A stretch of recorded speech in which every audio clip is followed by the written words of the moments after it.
we're probably up there, to be honest with you. to keep the character, obviously. Yeah, we did a few little pranks. Most I can't talk about it here, just youngsters. But it's, yeah, we did a good fooling around. I mean, they were probably a bit worse than I would percussion, to be honest. But,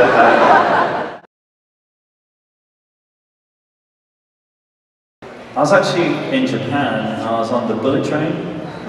So I remember this because obviously it's quite a thing in the character, and I got, I read the final chapter for Fred and I was like, ah.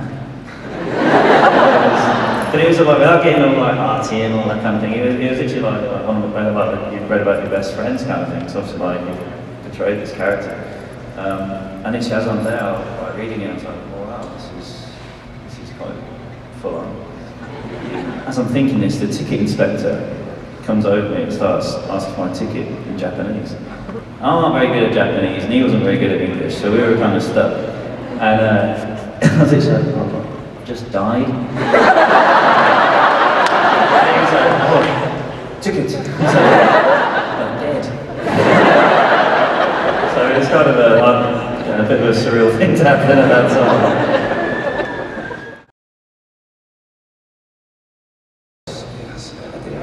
So the bag from which is very wrong. We should always ask. Or buy a product before we get the bag. But anyway, yes, we had they did the bags from the joke shop, and just loads of these stacked up, and we had really cool suits on, really long jackets, so perfect for taking just high heels. So which we did, and only a couple of times. And yeah, I actually got a frame in my office at my home now, so that's just something like, that's something always to remember anyway, because that was the one thing what was always built for our characters, and it was probably the coolest set of all. It was 3 stories tall, it was packed to the rafters with stuff, so it's, yeah, it was really special. The same sense of humour, and we were obviously we've done quite a lot of stuff together. So we've just been, we're all very good mates. And I spoke to him the other day, just from opening the new Potter tour in London, because he's there now. So yeah, we're still in good contact. Even though he's a ginger? we were ginger for nearly half our life, so we kind of.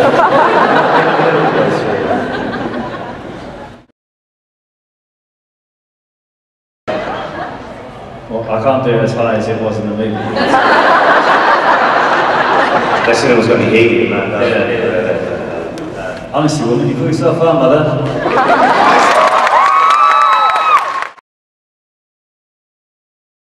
And actually, they were testing all the fireworks and what fireworks to use and everything correctly. And we were shooting around bonfire night in the UK, so there's a lot of fireworks going on. So that was a great excuse for just to have a big bonfire night as well. Cool. Yes, and then we shot our bit, and I remember I listened to Rage Against the Machine and everything, so like get into it.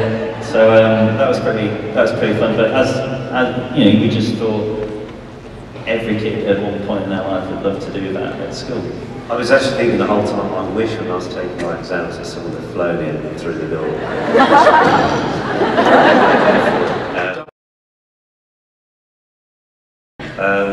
Nothing really like an ice cream truck or anything like that. It's probably just like a set of golf clubs. Rock and roll.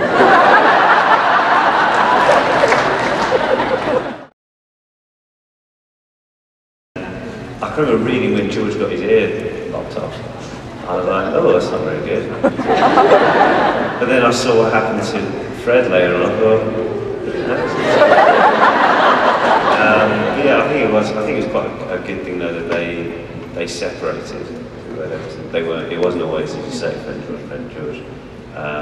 So that was quite unique, I suppose. Thank you very much, guys. Thanks so much again.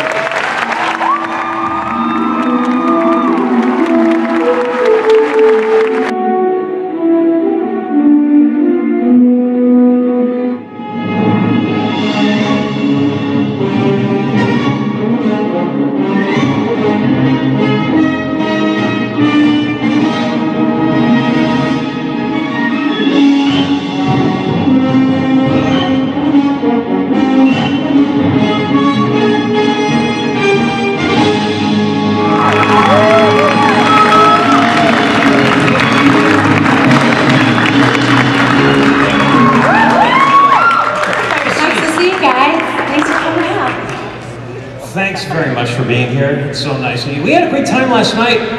We had a procession of 23 DeLoreans from here all the way to the Uptown Theater for a special screening of Back to the Future, sold out. Yes. And it was just a madhouse. Yeah. Just crazy. It was so exciting. For a movie that Lea, most of the studios turned down.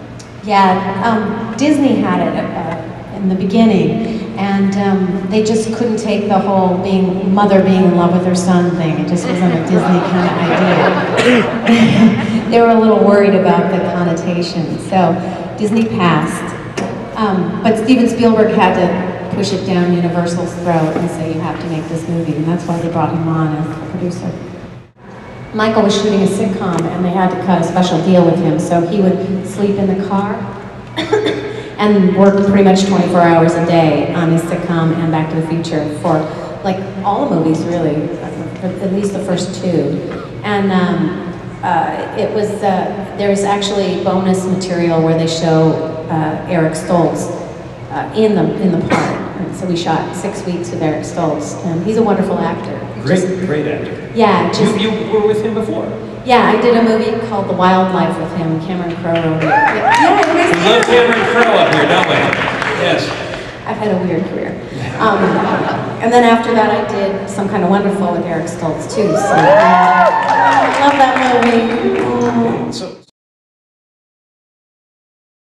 because people do still recognize me, and kids can't quite put it together, but it's the perfect part because I also played Lorraine at 85, so people will always recognize me as Lorraine McFly. I forgot Medicare, Lorraine. Yeah, Medicare.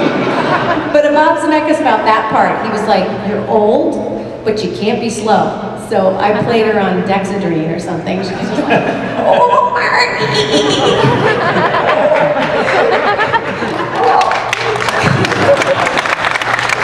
because he really didn't want you to be slow, and he also didn't want alcoholic Lorraine to be slow. So that's hard, to be drunken and fast. But it was a task that I was up to. From here to here, Right. with the boobs. I have a great picture of Steven Spielberg putting his keys down my chest. No, they're not mature, those guys. They are just not mature. It took a long time for that makeup, and I love that scene. Do you guys remember that scene where I'm, you're the one who wanted me to get these things. You want them back, you can have them. And I actually have that on my reel, because no one will give me that part now. I'm like, give me that part. I want to play that woman, and I love that character. Definitely Back to Future 1, because everything was all new and we didn't expect it to be such a hit. And what was really fun was, it is like time travel when you're an actor and you walk into a room and everybody's in the 50s. You know, it's like all the art direction and the cars, and all of a sudden you're in another world. I mean, it's so magical, and it's something that you can't describe. So Back to the Future 1 was the best because we got, spend so much time in the 50s. I love the scene where George punches Biff, like Biff is like, whatever, raping me in the car. And well, that's kind of what's happening. And then, he goes, take your damn hands off of her, and he punches him. And that moment is so beautifully done, and I had to sell the fact that I fell in love with them at that moment. And everybody worked together, the DP shot me like the most beautiful light, and and I look up at him, and I had to sell this, that I fell in love with him. And I love that idea that if you have the courage to stand up for yourself, that one moment can change your whole life and change your whole destiny.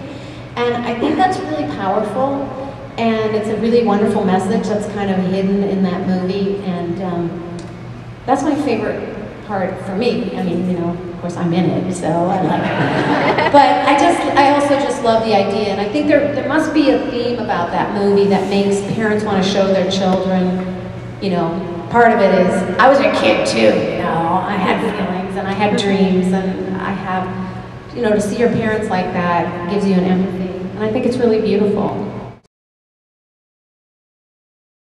Hi. When I was a teenager, the movie that you did that just meant the most to me and touched my heart was Some Kind of Wonderful. And just recently, my own teenage daughter got to watch it for the first time, and she just cried and fell in love with it. And so I just wanted to know if you would talk about what it was like to make that John Hughes film. It was an interesting thing. My husband, Howard Deutsch, who wasn't my husband at the time, was directing that movie, and he offered it to me, and it was a totally different script. Same idea, kind of a love triangle. And then my husband quit the movie. I said no. My husband quit the movie. They got a different director to do it. They cast all these people. They cast Kim Delaney as me. And then they fired that director, and Howard Deutsch came back on. He fired Kim Delaney and I had Howard the Duck come out, and it was a big bomb, so I said, I'll do it, please take me back. I'll never work again. So it was a strange genesis, and then it was a completely different script. It was much more kind of serious. And then it was also Eric Stoltz who had been fired. You know, it was like so many things going on, but I always loved John Hughes' movies, and I always felt left out of the Brat Pack, so I was happy to be in one. And I think it's a really beautiful movie, and it really endures. The music, the costumes, the story, it really endures, and I always have to tell this to my husband because it really wasn't a hit. It was considered a big disappointment, and he had done Pretty in Pink, which was a big hit. And so I just have to remind him, because they come up to me, not so much to him because they don't recognize him, and tell me how much it means to them. And it is a really beautiful movie. I'm really proud of it. I love the music. I listen to the soundtrack all the time. Me too. Thank you. Thank you. I'll tell my husband.